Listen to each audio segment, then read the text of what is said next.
most people are underbranded, right? They're over delivering and they're underbranded. So what people need to recognize is that if you don't give people the language to talk about you when you're not in the room, if you don't tell people what your expertise is and what it is you do and what it is you love to do, you're doing yourself a disservice because people won't know. And if they don't know, they're not going to give it to you.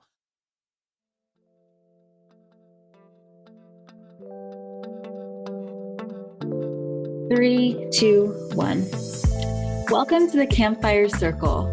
I'm your host, Tanya Bhattacharya, and I empower purpose-driven women in building influential personal brands that drive change and raise revenue. We all talk about getting a seat at the table, but why though?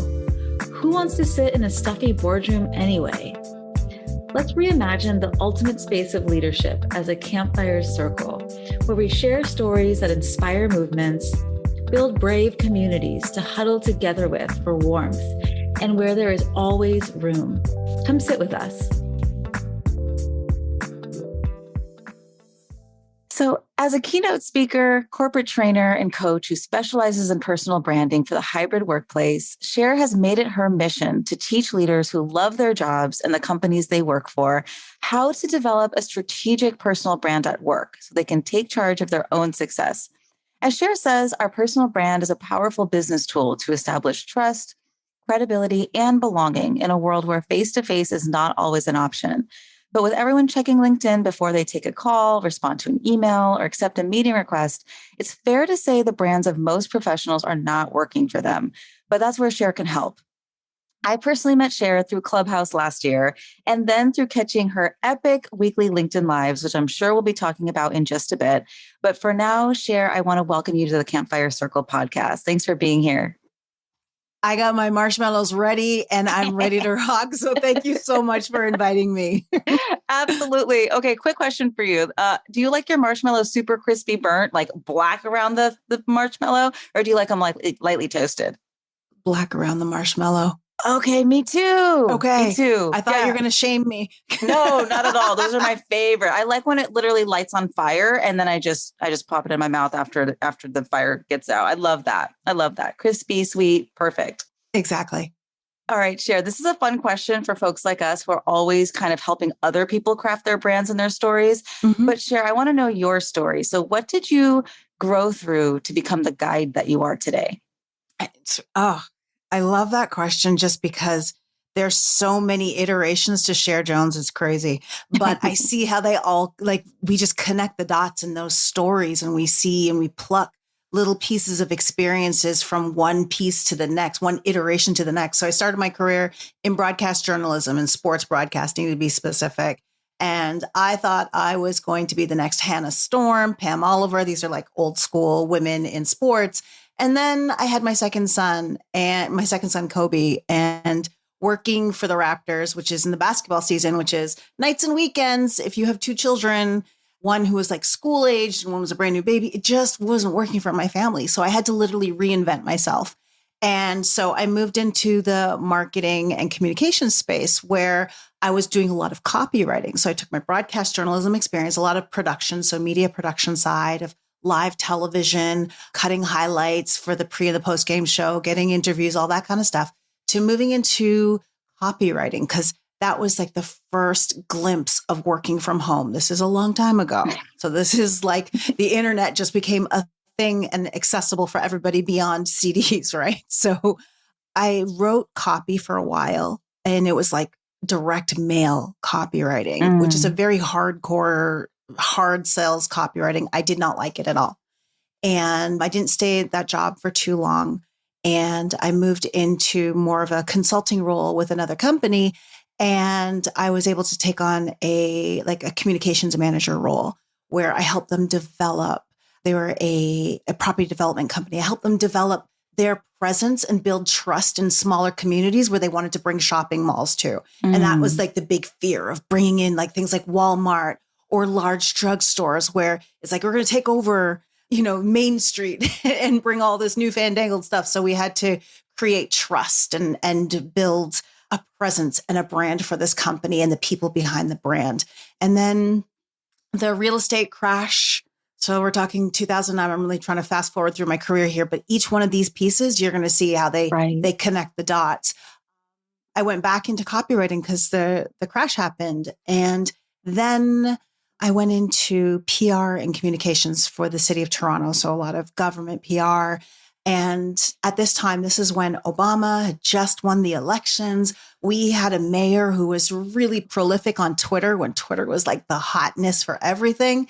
And most of the communicators in the city, and there were about 130 of them total, weren't very comfortable with social media. And this was like, I love technology. Like literally, I've been using it all throughout my career, learned how to code websites when it was like real coding, not drag and dropping, and all that kind of stuff. And while I was at the city, my client base, which was the social development division, and they did a lot of work inside priority neighborhoods. They did a lot of work with people, and their work, well, sometimes, yes, we're opening up community centers and other infrastructure type projects. They don't get as much media attention as other areas. So we started using social media, and that was really under my guidance because I had to develop the communication strategies for the entire division, which had like about, let's say, 10 to 12 sections, which are their own individual companies, kind of like within the city to make it easy for communication's sake.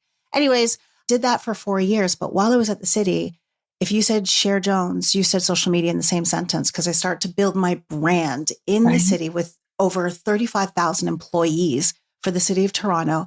I started to realize that there was an opportunity to help people, help other divisions, help other communicators use social media.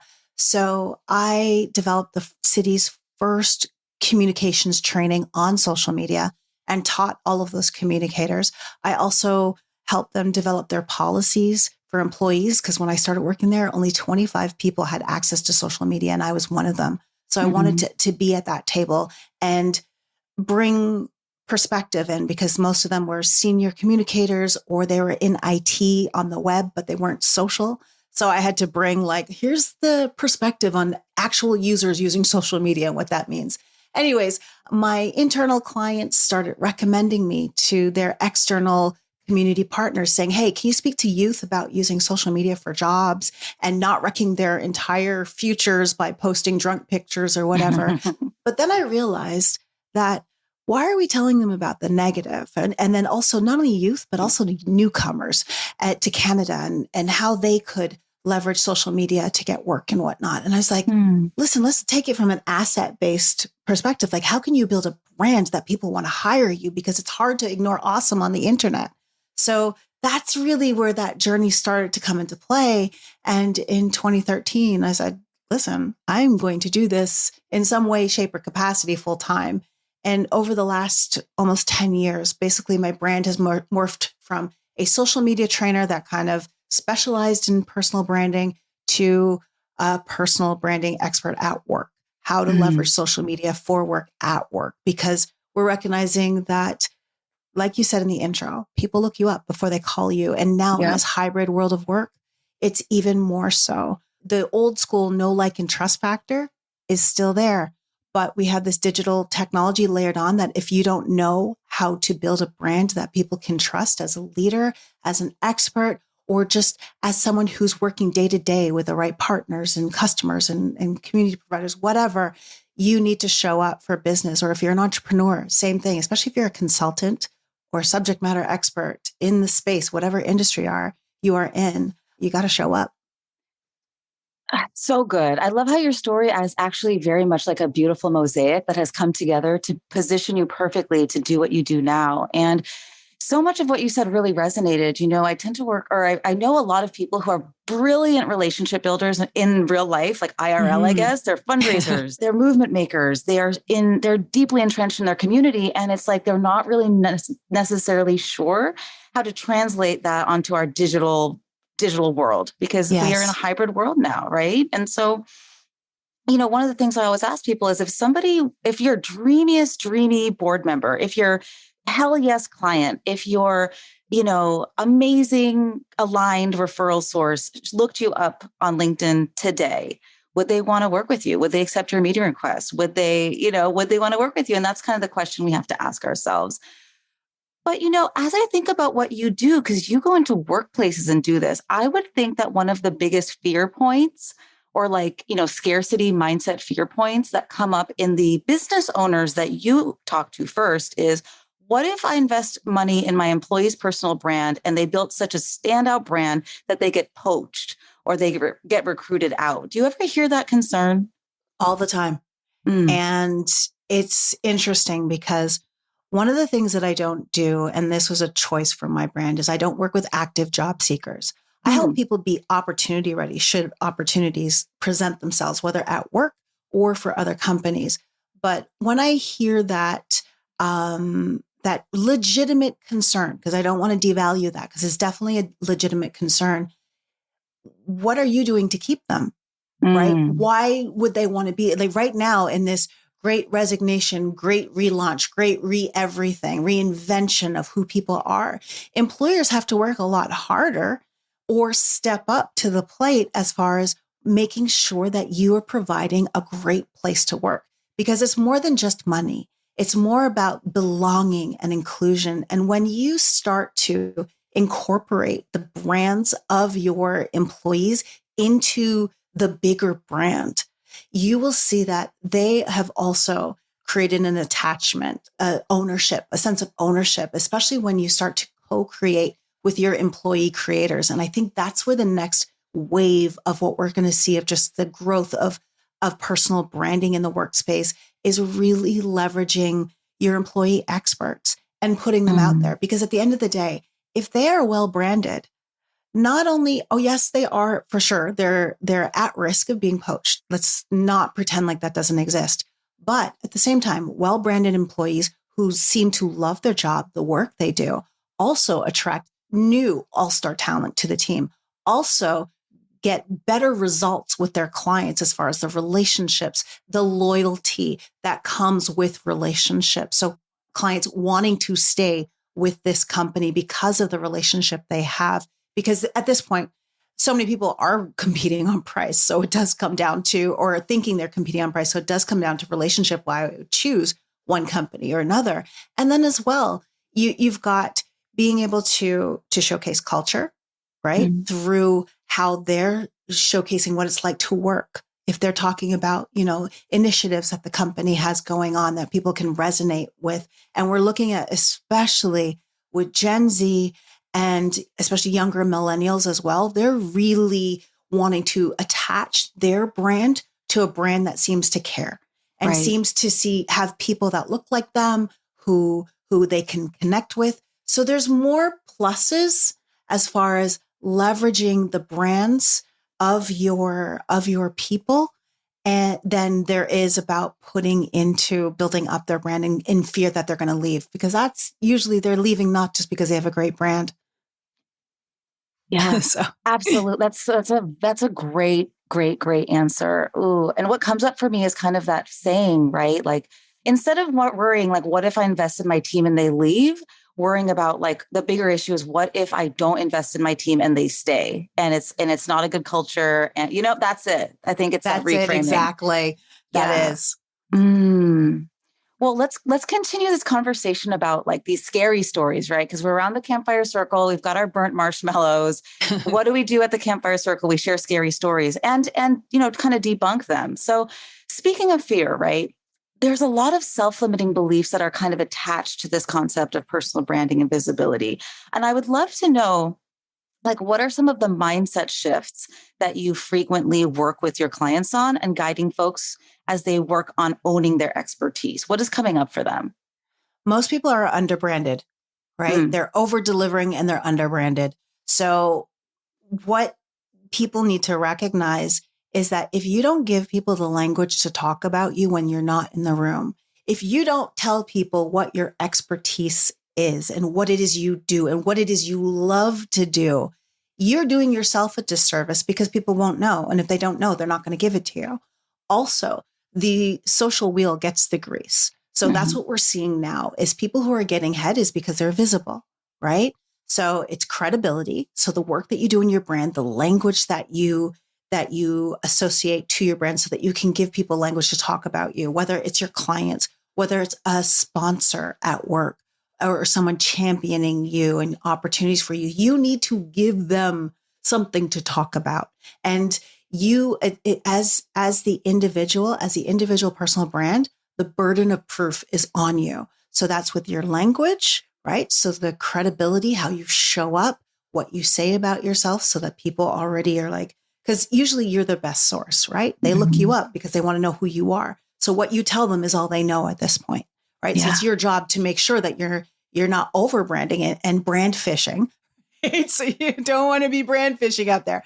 But at the same time, if you don't get in the mindset of letting people know how you can help them, and that's, I think, the mindset shift that you're asking for, is most people, especially I would say around 35 and up, from an age group perspective, all the way up into their 60s, like the concept of bragging about themselves is a turnoff, but they're not, because what they're doing is they're shifting from not, here's what I've done, look at me, to here's how I can help you. And this is why you can trust me, because this is what I've done. And I wonder if that 30, because I'm 35. I wonder if that cutoff is because I kind of grew up. I remember not having social media. I remember not having a phone when I was a kid, right? I kind of got, Facebook came out when I was like right around starting college. So I wonder if that has to do with it. Like people under 35 kind of have a native proficiency in building a brand around themselves. They might not have known that's what they were doing when they were playing on Facebook and stuff in college, but they were building a reputation and an online brand. And speaking of that, I'm just wondering, like, when you talk about this distaste around bragging about ourselves, or maybe being humble to a fault, or being conditioned to be seen and not heard, I'm just curious, because you work within larger workplace settings. I usually work like one-on-one with people. But when you go into a larger workplace setting and do a training or a keynote session, I'm just curious if you've noted a difference in how historically underestimated groups, such as women of color, such as people of color, right? Respond to building their personal brand versus maybe like white hetero men. Okay. One of the biggest differences is that we've been culturally at home told to just do a good job and you will be noticed. Right. And it doesn't work like that anymore. So what we are battling is, societal norms, if you will, of how things have worked in the past. And yes, there is progression. Yes, there is change, and there's spotlights around diversity, inclusion, and belonging. And that's amazing stuff. In addition to that, what you have also is the home training. So you just, that whole idea of don't brag, don't bring attention to yourself. That is all the time. Just keep your head down. Work is not for friends. You just go there, you do your work, you go home. And it's just, that does not work. You need to raise your hand. You need to be able to articulate your value. And that again goes against the grain of speaking up, right? Yeah. So we also have been taught over years that anybody in a supervisory position, someone who has leverage or power over us, that we're not to challenge them, right? So those are things that again come into play. And so speaking up for yourself and owning what makes you awesome has been something that's not natural to us. Whereas other, let's say white heterosexual men, they've been socialized that you tell people about yourself, you own everything that you bring to the table. And you know what? I can appreciate that privilege, because I noticed that my children who are, in like, I have one who is now 19 and 26. So my kids are a little far apart, but both of them, they walk with a different sense of expectation and privilege than I did, right? They're still traversing this world, but they do have more power and authority in who they are and what they're willing to own. So there's definitely a huge difference. And then the whole socialization, you add in women on top of that, or if you have an accent, right? Those sort of things also. It's just like all the little roadblocks, all the little speed bumps along the same path that we want to get to the end of the path. Those get in the way. Yeah. Oh, I just want to name how beautiful it is that your children now are traversing the world in a different way than maybe you have. That's the work, right? That's the work. Because as we show up in our power and kind of unlearn these trainings, these conditionings that we've had, we almost not give permission. That's not the right word, but make it possible for other people, whether we have children or not, people who are looking up to us, because you can't be what you can't see, or so they say. But you're right. There's like one saying that comes to mind is like the tallest poppy gets whacked, right? There's all these sayings like don't stand out, keep your head down. And I had to laugh a little bit when you're like, work is not for making friends. That was such, or school is not for making friends. That was such a thing that was said in my household. When in reality, the connections and the relationships you build are really the piece. I mean, that's the piece. That's kind of how I've gotten every opportunity I've gotten is through relationships, not learning, I don't know, geometry or whatever it is. Yeah, exactly. We're rewiring a lot of stuff that has been socially ingrained by our parents and people who love us. Right. Yeah. So those are those things that are like, oh my gosh, I need to unpack this and then rewire my brain to be like, no, I need to build these relationships. I need to speak out and I need to let people know what I'm good at so that they can use me more in those situations where I can add the best value. So it's a lot of unpacking and rewiring and giving yourself the language to feel good about it, about what you're putting out in the world and actually owning that. Yeah. Yeah. And that's why I think in so many ways, personal branding is really a therapeutic practice, or at least it can be. It can be. And one of the things that I still haven't really been able to fully overcome is my fear of going live. Okay. So there's a reason that I started a podcast and not like an improv show or or a YouTube channel. Like I think you and I could probably agree that LinkedIn is one of the best tools for building your personal brand. And they have so many different things that they're rolling out for creators, from newsletters to live. And I just haven't done the live piece. And I really actually want to learn from you if you're willing to share. Like, absolutely. Because you have built such a wonderful standout LinkedIn live show. And now that I've realized that your background is in production, I kind of get it because they're engaging, they're fun. I always learn. I meet people in the comments. Like I have invested serious dollars in actually group coaching programs where I didn't show up on the weekly calls because I just wasn't like called to do that. But I will show up to your LinkedIn lives because they're a party. They're engaging. So can you like spill some of your secrets on producing a fabulous LinkedIn live? Absolutely. I'm really excited that you asked this question as well, because I think it is such a powerful tool.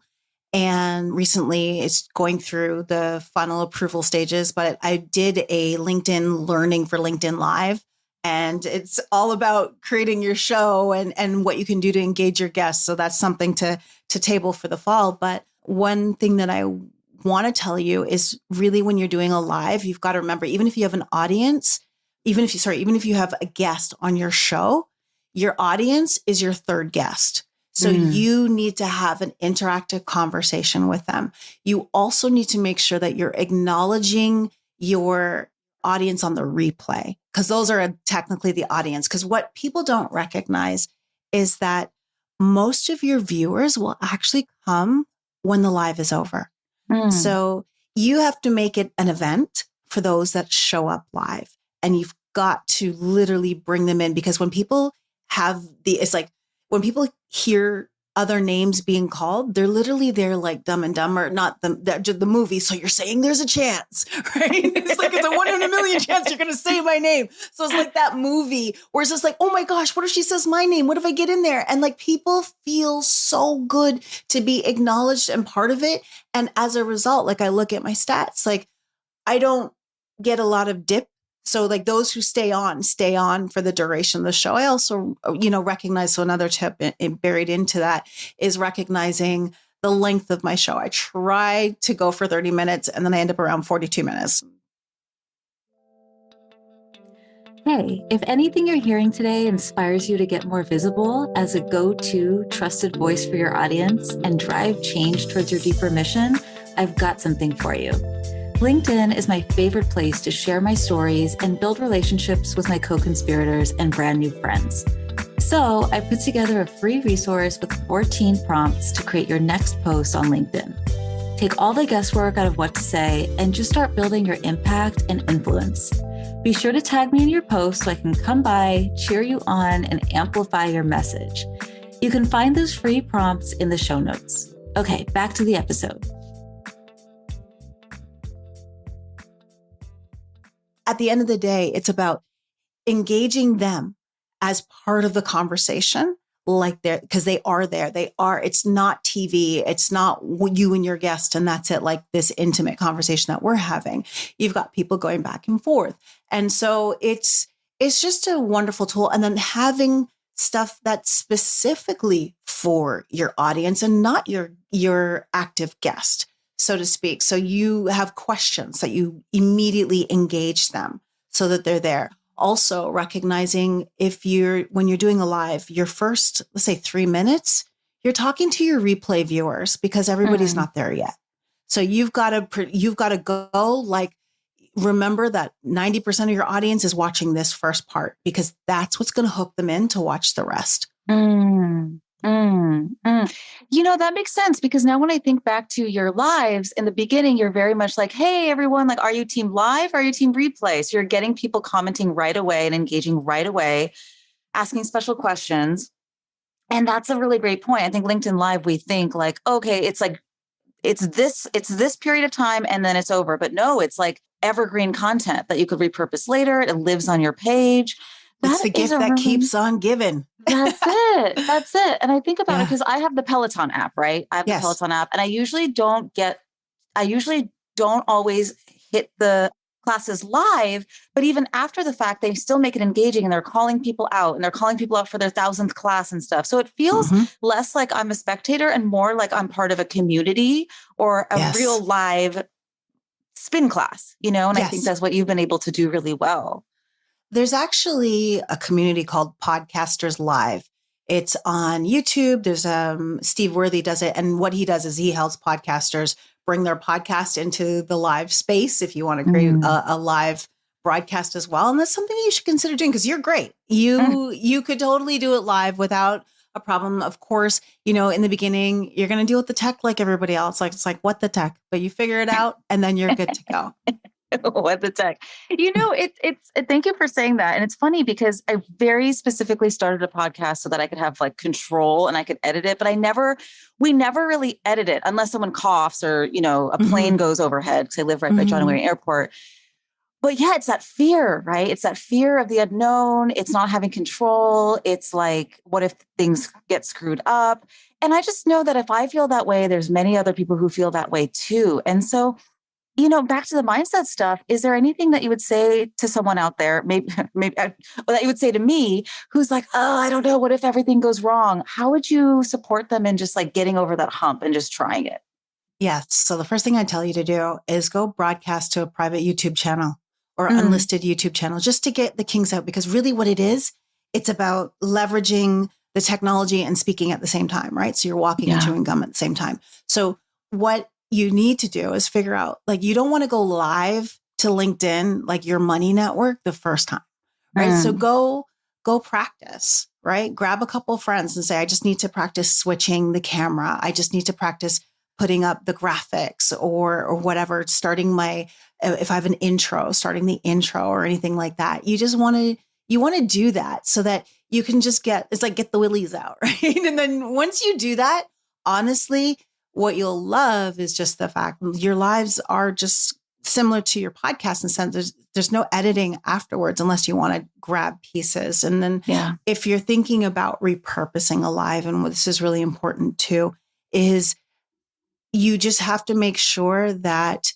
you know what sections in your rundown. So you have a list of things that it's kind of like an agenda. So a run of show, I call it a rundown. They call that in broadcasting. And basically it's just your agenda of what's going to happen next. You can carve out spots in your agenda, your rundown, where you know that you're going to chop that. So at that point, you're not going to interact with your audience in this one section because you know that you're going to repackage that piece as something later, maybe for another network or as its own standalone content later on LinkedIn that you can reuse and recycle and all that good stuff. So definitely take the plunge, practice, just practice with the tech and you'll be fine. And I have so many shows where the tech messed up, where I've splashed water on my computer. I had lipstick on my teeth. My mic was not working like so many million times where it's like, oh my gosh, the mic's not on. And all those things, they happen and it's live and it's not that deep. It's not a big deal. you just keep it moving, you push through it.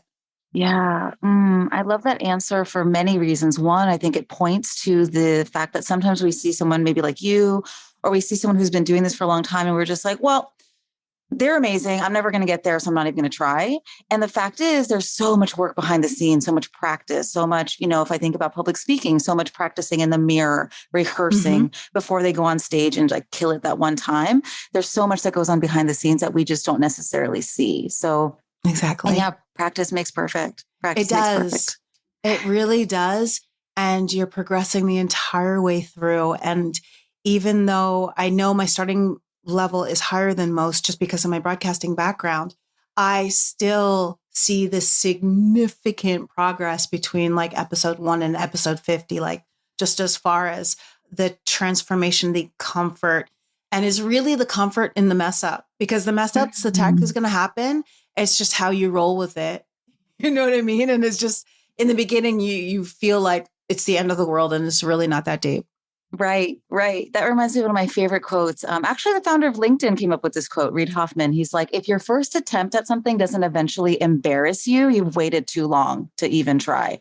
And that's it. That's it. Love that.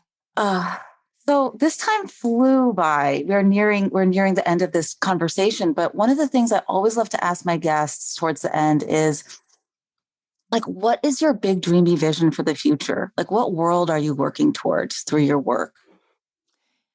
It's interesting because it's morphing. Like this last few years of digital acceleration has been eye-opening as far as opportunities, as far as where the world is going, as far as personal branding. So I can see in my immediate future, definitely my book, I'm working on that. And it really does focus on personal branding at work, because I feel like there's a bit of a glut there as far as personal branding for people who actually love their jobs, want to stand out and do well and own their awesome at work and become, whether it's an employee influencer or employee creator or both, or whatever the case may be, like leveraging their brand to access those hidden opportunities. Also, I was just discussing this actually today, just as far as what's the next iteration for what I do. I still might see myself as an entrepreneur, but I also see now as the world is changing, as companies are recognizing that they do have employee creators and employee influencers at work, working for a multinational company that wants to really invest in the brands of their people and create a dynamic program that could change the way they interact and engage with their partners, their investors, their clients, the industry at large, leveraging the people that are behind the brand. So people-powered branding strategy and just leveraging that specific area of it, or growing that in a company, I don't know, like a huge multinational company. It'd have to be big for me to leave what I do. Totally. But I still also want to take the stage on a large scale level in accompanying my book. So it's all in the same space. It's just that growth of what I'm doing. And yeah, just it's hard to say. And then also exploring the metaverse and what your brand looks like in the metaverse, and like going beyond the application of gaming. And because I just love technology, right? But going beyond that, and how people are going to be like, basically, it's like, don't sleep on what's next. And the metaverse is next. And being an early adopter, but an adopter / educator as I educate myself, because I don't fully get it yet. And I'm seeing these immersive worlds. I'm seeing how, especially with this digital acceleration of life and business and everything else in between, it is going to, in the next 10 years, how we interact and engage is going to change completely. And I want to be on the front end, not the back end. So it's understanding that and, just exploring that. Yeah. Oh, I see all of this so clearly for you. And I will continue to be learning from you, because I don't understand the metaverse at all, but you're right. I mean, it is what's next. It is what's next. Wow. Oh, okay. So Cher, how can people find you and get in touch with you and work with you? Absolutely. The best place is just LinkedIn, right? You can go to my website. That's fine, which is sociallyactivetraining.com. Or, but I say the best place is let's connect. Let's engage. Yeah. Meet me on LinkedIn or on Instagram or on Twitter. I'm on all the places, but the best place is definitely connect with me on LinkedIn. So when you go over to my profile, there's 3 little dots. It says follow, but if you click the 3 little dots behind it, you can get in and press connect, and let's connect and grow together. So that's what I'm looking forward to. That's what it's all about, connecting, because it's a 2-way street. It's a relationship, right? It's a relationship. So, exactly. Cher, thank you so much for this time. I've learned so much. I'm so excited to go out and maybe try my first live. And you have to. Thank you. Thank you so much. This has been such a treat. Awesome. I appreciate being on the show. You are going to have no problem doing live whatsoever. From your lips to God's ears. Let's do it. Amen. What'd you think? Leave us a review on Apple Podcasts, or even better, reach out and let me know through lumosmarketing.co. Yes, that's Lumos, as in the illumination spell from Harry Potter. Because when you shine, magical things happen. You can get social with me on LinkedIn, and of course, check out the show notes to stay in touch with our guests. Let's talk soon.